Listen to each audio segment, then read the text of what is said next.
चलिए शुरू करते हैं आज आपका प्रैक्टिस सेट 3।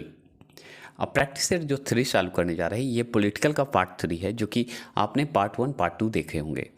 और याद रखिएगा ये प्लेलिस्ट हमेशा आपको मॉक टेस्ट के रूप में चल रहा है। इसी तरह ज्योग्राफी का, इसी तरह हिस्ट्री का जो पढ़ा दिया गया है उसका मॉक टेस्ट करवा दिया जाएगा और 7 प्रैक्टिस सेट टोटल सभी में है करवाएंगे 50-50, जिससे कि आपका जितना भी एग्ज़ाम देने जाते हैं उसमें आपका क्लियर हो जाएगा।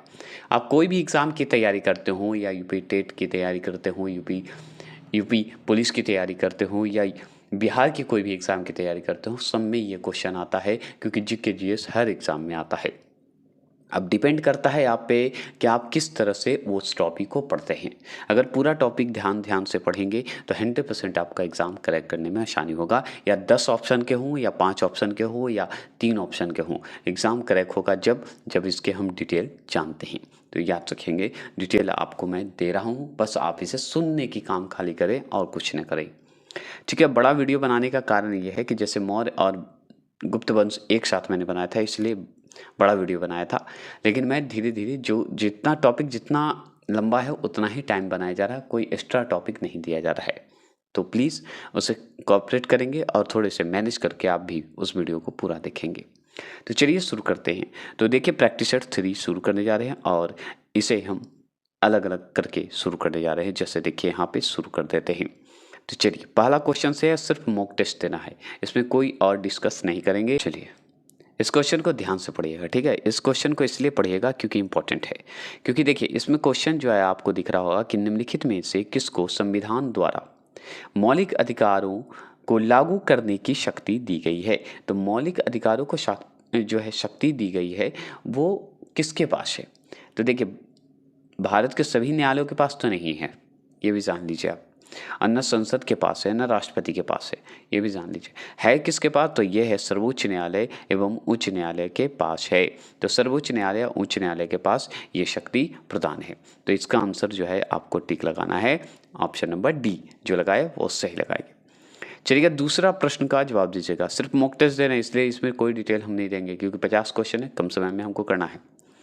निम्नलिखित में से किस संविधान संशोधन अधिनियम को लघु संविधान मतलब मिनी कॉन्स्टिट्यूशन, ठीक है, कहा गया था। तो किसे कहा गया है, बहुत अच्छे से आप जानते हैं, इस ऑप्शन में बताइएगा किसे कहा गया है। तो हम अच्छे से जानते हैं कि इसे जो है 42वें संविधान संशोधन को कहा गया है। तो 42वें संविधान संशोधन को क्या कहा गया है, लघु संविधान कहा गया है, ठीक है, लघु संविधान। तीसरा क्वेश्चन नंबर आप ध्यान से देखेंगे। तीसरा क्वेश्चन नंबर है कि जम्मू एवं कश्मीर के राज्यपाल की नियुक्ति कौन करता है। तो याद रखेंगे जम्मू एवं कश्मीर के राज्यपाल की नियुक्ति कौन करता है, ये अगर आपसे पूछेगा तो आप क्या जवाब दीजिएगा। तो हम बहुत अच्छे से जानते हैं कि जम्मू कश्मीर जो हैं, जम्मू कश्मीर के राज्यपाल की अगर नियुक्ति की बात करेगा तो हम बिना सोचे भारत के राष्ट्रपति को टिक लगा देंगे। क्या ये सही है, तो एकदम सही है, इसमें कोई गलत हो ही नहीं सकता, क्योंकि राज्यपाल की नियुक्ति राष्ट्रपति ही करते हैं, ये ज़रूर ध्यान रखेंगे। तो ये इसका आंसर तो आप लगा दिए होंगे। चलिएगा चौथे प्रश्न के जवाब दीजिए। चौथे प्रश्न का जवाब दीजिए कि भारत में पंचायती राज व्यवस्था सर्वप्रथम राजस्थान और बताइएगा में प्रारंभ की गई थी। तो कहाँ की गई थी बताइएगा, राजस्थान और कहाँ। तो हम बहुत अच्छे से जानते हैं, देखिए आंध्र प्रदेश। अगर मेरा वीडियो पॉलिटिकल का नहीं देखें तो देख लीजिएगा, डिस्क्रिप्शन में इसका लिंक दिया हुआ, ज़रूर देख लीजिएगा। तो याद रखिएगा आंध्र प्रदेश क्या है, आंध्र प्रदेश। आंध्र प्रदेश में हुआ था राजस्थान और आंध्र प्रदेश में। तो चौथे नंबर का जो ऑप्शन नंबर डी लगाए वो सही लगाए। पांचवा प्रश्न का बताइएगा। पांचवा प्रश्न की बात करेंगे तो पंचायत के चुनाव कराने हेतु निर्णय किसके द्वारा लिया जाता है। तो किसके द्वारा निर्णय लिया जाता है बता सकते हैं। अगर मान लीजिए पंचायत का चुनाव करवाना है तो किसके द्वारा निर्णय होगा। इस 4 ऑप्शन का जवाब दीजिएगा फटाफट। पांचवा प्रश्न का आंसर का जवाब दीजिए। तो ऑप्शन नंबर बी जो देंगे वो सही देंगे, राज्य सरकार द्वारा। पंचायत की बात हो रही है तो राज्य सरकार ही ये तो करेगा चुनाव का, है ना, निर्णय करेगा। आगे सवाल है, छठा प्रश्न को ध्यान से देखिएगा। एक विकास खंड पर पंचायती समिति होती है। तो एक विकास खंड पर पंचायती समिति होती है, तो इस ऑप्शन के हिसाब से बताइए कौन होती है ना, बताइएगा। तो छठे प्रश्न का जवाब जो देंगे वो ऑप्शन नंबर अगर बी दे रहे होंगे तो वो सही देंगे, क्योंकि यह एक प्रशासकीय अधिकरण के तहत आता है। सातवां प्रश्न पूछ रहा है कि भारतीय संविधान में कितनी भाषाएं जो है क्षेत्रीय भाषाओं के रूप में मान्यता प्राप्त है। तो कितना जो है भाषा है जो कि क्षेत्रीय, ठीक है, भाषाओं के रूप में मान्यता दी गई है। तो हम अच्छे से जानते हैं 7वां प्रश्न का आंसर 22 भाषा है ना। क्षेत्रीय भाषा जो है 22 भाषा, याद रखेंगे। भाषा कितने हैं तो 22 भाषा है, बस इतना ही लगाना था, बस क्वेश्चन को घुमा दिया, क्षेत्रीय डाल दिया, बस इसमें कन्फ्यूजन हो जाएगा लोग को। चलिए 8वां प्रश्न का जवाब आप दे दिए होंगे, है ना। चलिए क्वेश्चन पढ़ते हैं तब किस संविधान संशोधन बिल के द्वारा वोट देने की आयु 21 वर्ष से घटाकर 18 वर्ष कर दी गई। तो कौन सा ऐसा संविधान संशोधन था जिसमें 21 वर्ष वोट देने का अधिकार था, उसे घटाकर 18 वर्ष कर दिया गया, बताइएगा। 8वां प्रश्न का जवाब देंगे तो 8वां प्रश्न का जो ऑप्शन नंबर सी दिए 61वें संविधान संशोधन, वो सही जवाब देंगे, क्योंकि 21 वर्ष से घटाकर 18 वर्ष कर दिया गया है 61वें संविधान संशोधन के तहत। ये खत्म। संविधान संशोधन है 61वां, ये जरूर ध्यान रखेंगे। 14 अगस्त 2007 को संसद द्वारा भारतीय संविधान में संशोधन के उपरांत कब अनुसूचित जाति की सूची में जातियों की संख्या कितनी है, मतलब अनुसूचित जाति जो हैं की सूची में जातियों की संख्या कितनी है, बता सकते हैं। 14 अगस्त 2007 के संसद द्वारा, बताइएगा कितना है, बता सकते हैं। तो 9वां प्रश्न का अगर जो जवाब देंगे वो सही जवाब देंगे, क्या देंगे, ऑप्शन नंबर बी 1206, 1206 जाति की संख्या है, बस इतना रखिए, जातियों की संख्या 1206 है।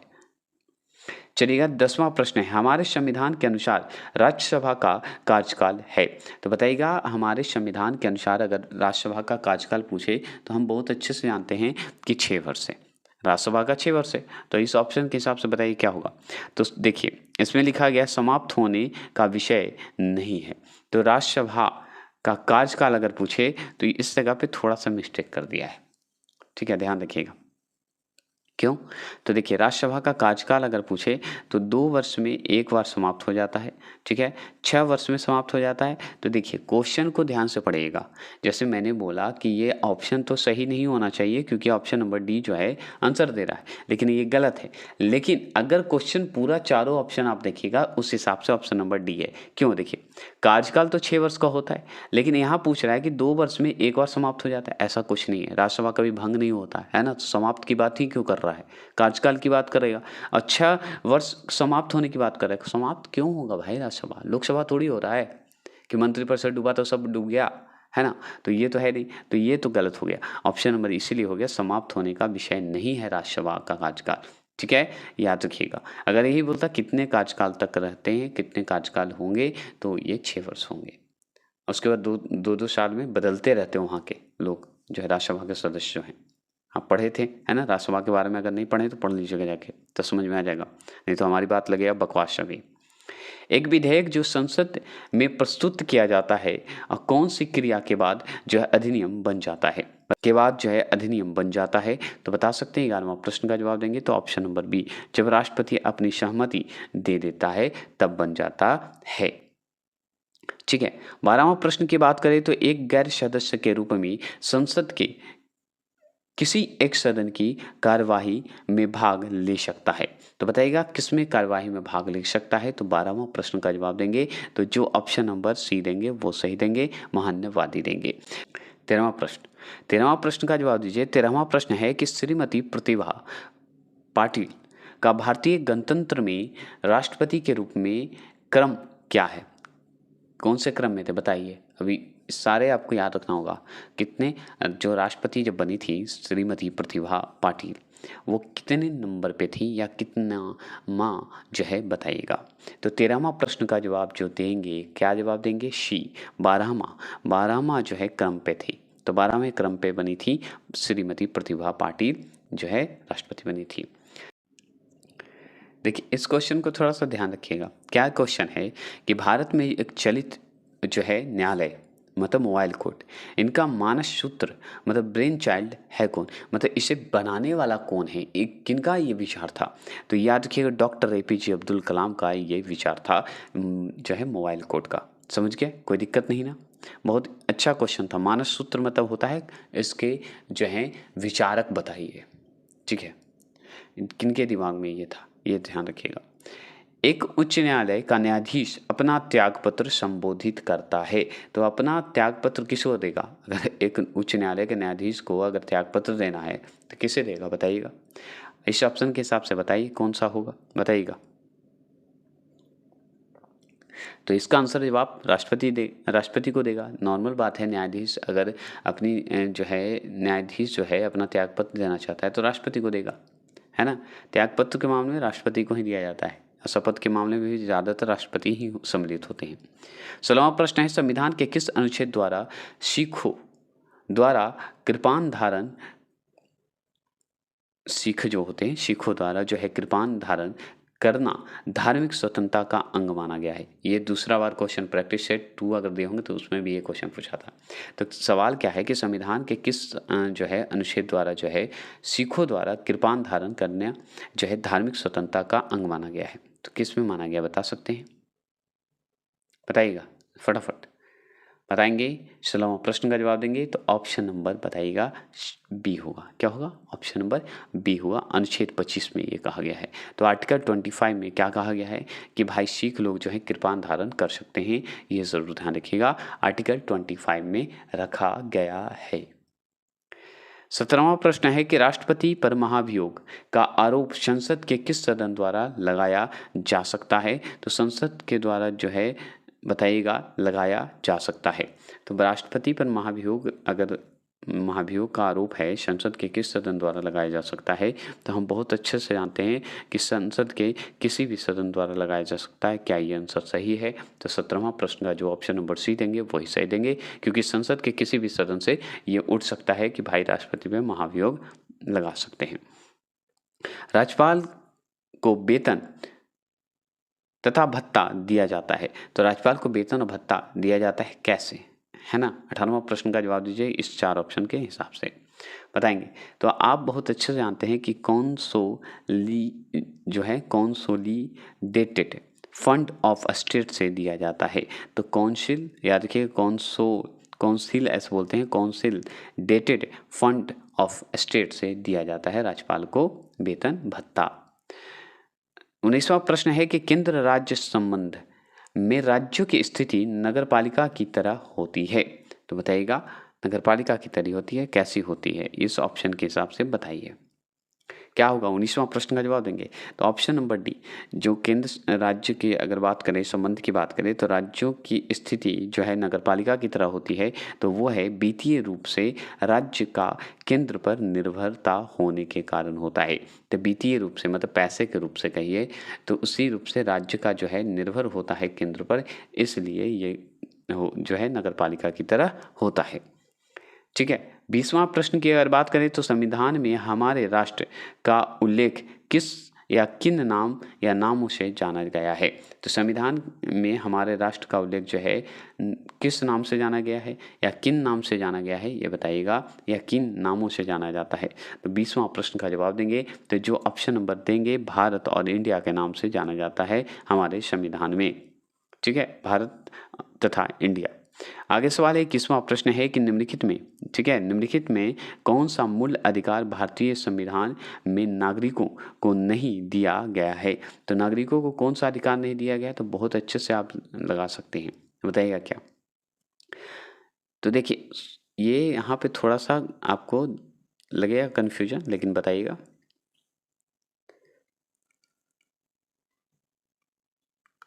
बताइएगा 21वां प्रश्न का जवाब देंगे।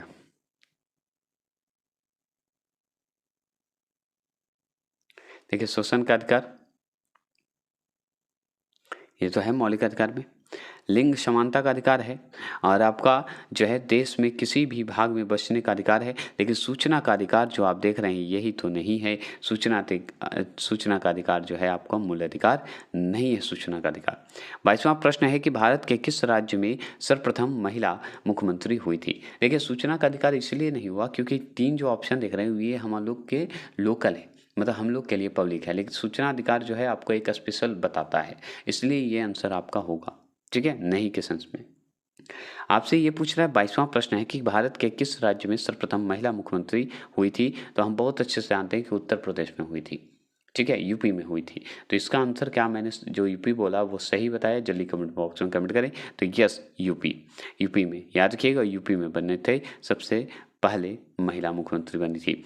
23वां प्रश्न है को संवैधानिक दर्जा प्रदान किया गया है? तो बताइएगा पंचायतों को संवैधानिक दर्जा जो है प्रदान किया गया है, तो बताएंगे किसके तहत, किस आर्टिकल के तहत जो है बताइएगा। तो ऑप्शन नंबर बी आर्टिकल 243 के अंतर्गत बताया गया है, पंचायतों का संवैधानिक दर्जा की बात कही गई है। आगे सवाल है 24वां प्रश्न है, केंद्र में द्वैध शासन, द्वैध शासन किस अधिनियम के अंतर्गत स्थापित किया गया है? तो द्वैध शासन की अगर बात करेंगे तो इसका आंसर आपको बताना होगा। तो याद रखिएगा ये भारत स्वतंत्रता अधिनियम 1947 के तहत नहीं किया गया है, ये गलत है तो कौन सा आंसर मैं बता दूं तो ऑप्शन नंबर सी है, भारत सरकार अधिनियम 1935 के तहत किया गया है।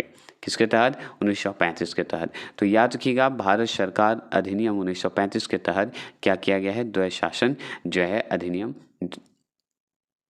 जो है जोड़ा गया है।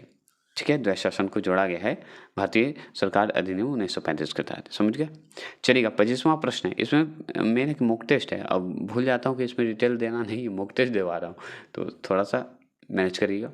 चलिएगा, भारतीय संविधान के किस अनुच्छेद के अंतर्गत भारत सरकार का दायित्व है कि वह बाह्य आक्रमण या आंतरिक अशांति से राज्यों की रक्षा करे? तो किस आर्टिकल में इसकी बात कही गई है? बाहरी आक्रमण हो या आंतरिक अशांति से रक्षा करने की बात कही गई है, तो रक्षा की बात कही गई है।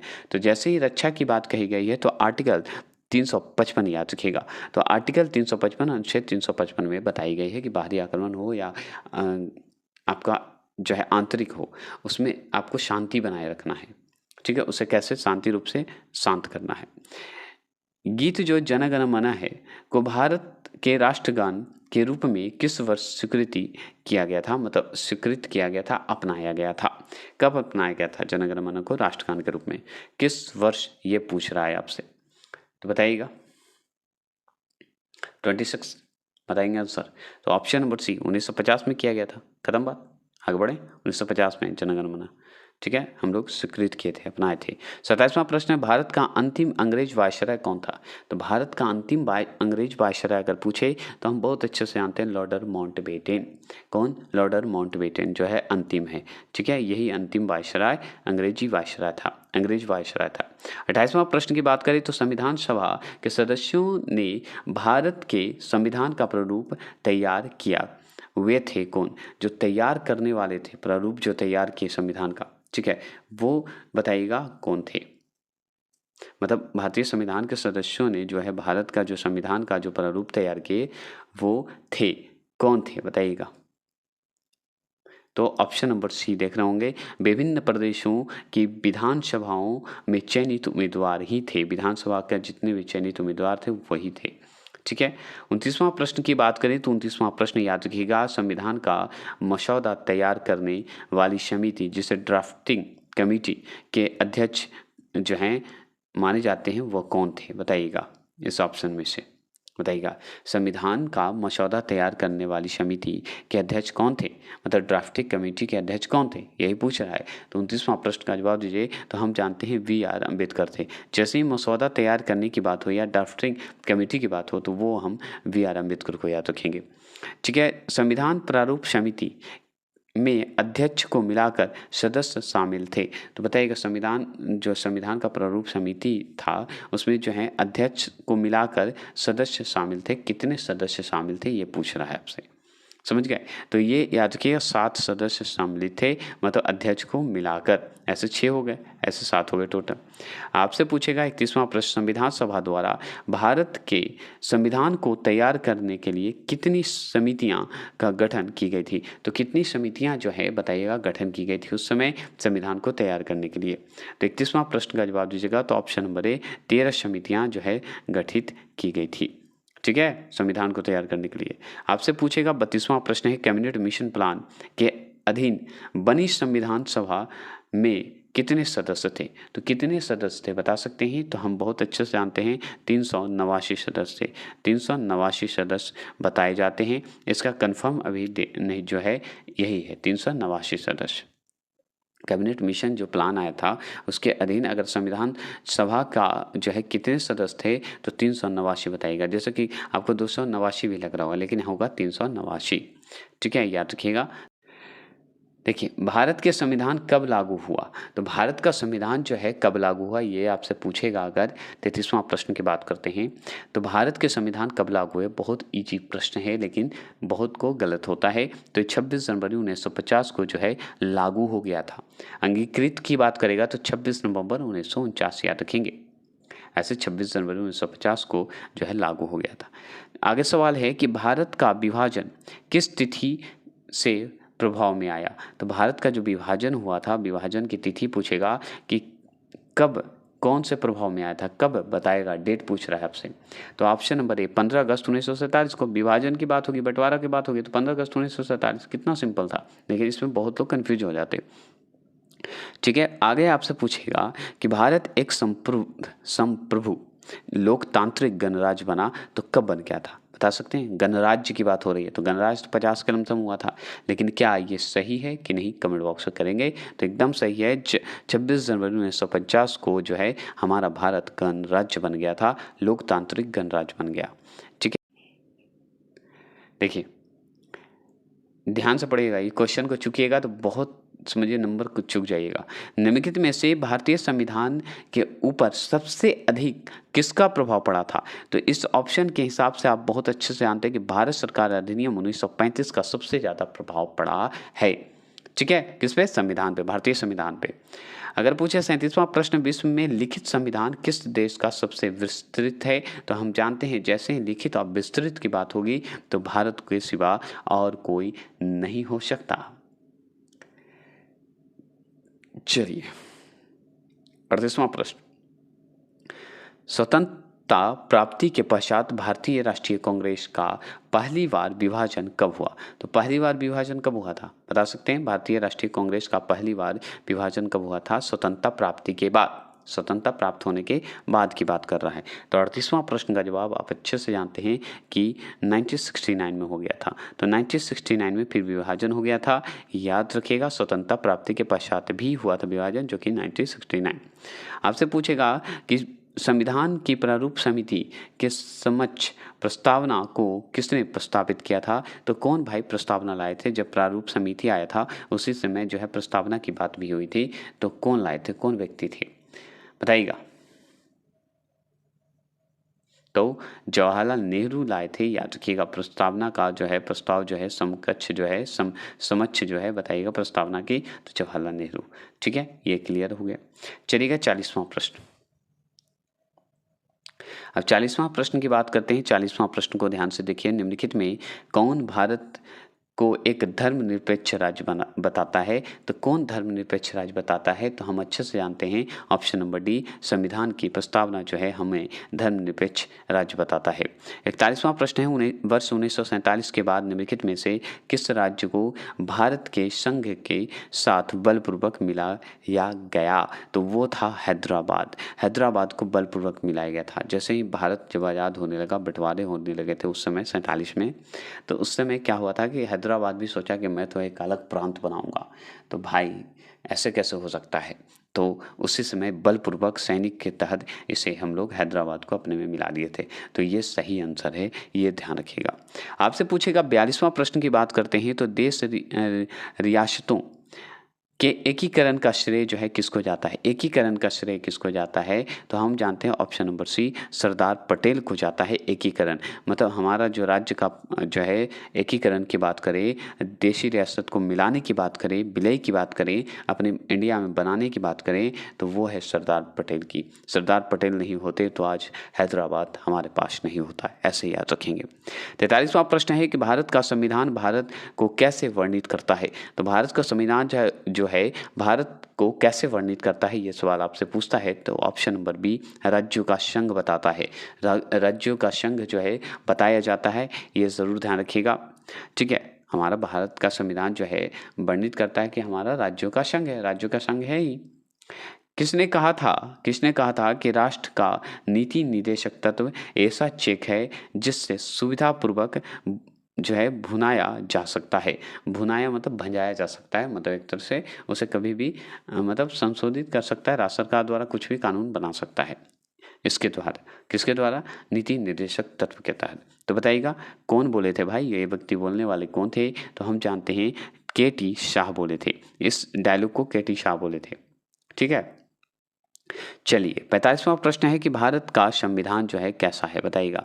भारत का संविधान जो है कैसा है, तो हम अच्छे से जानते हैं भारत का संविधान जो है एकल नागरिकता प्रदान करता है। एकल नागरिकता मतलब समानता की बात करता है ना।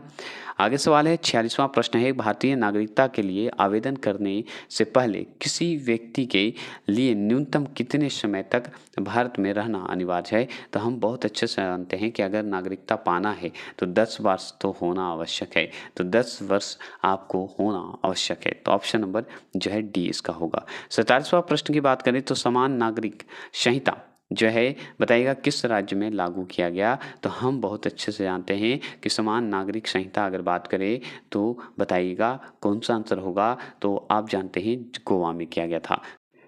देखिएगा 48वां प्रश्न है कि नागरिकों के लिए समान सिविल संहिता की जो है किस अनुच्छेद में है। तो 44वें आर्टिकल में है। बस इतना अनुच्छेद मतलब आर्टिकल। किसकी अनुशंसा पर भारतीय संविधान में मूल कर्तव्यों को जोड़ा गया है। तो मूल कर्तव्यों को जोड़ा गया है तो हम जानते हैं 49 प्रश्न का आंसर का जवाब ऑप्शन नंबर बी स्वर्ण सिंह रिपोर्ट के तहत जोड़ा गया है। 50वां प्रश्न की बात करें तो निम्नलिखित में ब्रिटिश संविधान की किस विशेषता को भारतीय संविधान में शामिल किया गया है। तो 50वां प्रश्न का जवाब देंगे ऑप्शन नंबर डी उपरोक्त में से सभी। विधि का समान, संसदीय पद्धति का सरकार और विधि निर्माण प्रक्रिया। तो ये हो गए आपके प्रैक्टिस सेट तीसरा खत्म। अब जल्द ही 4, 5, 6 और 7 खत्म करके इसका भी मर्ज करके भी दे देंगे बाद में, लेकिन अभी नहीं देंगे, उसका टाइम लगेगा। तो अभी देखते रहें, कम समय में ज़्यादा सवाल। जय हिंद, जय भारत।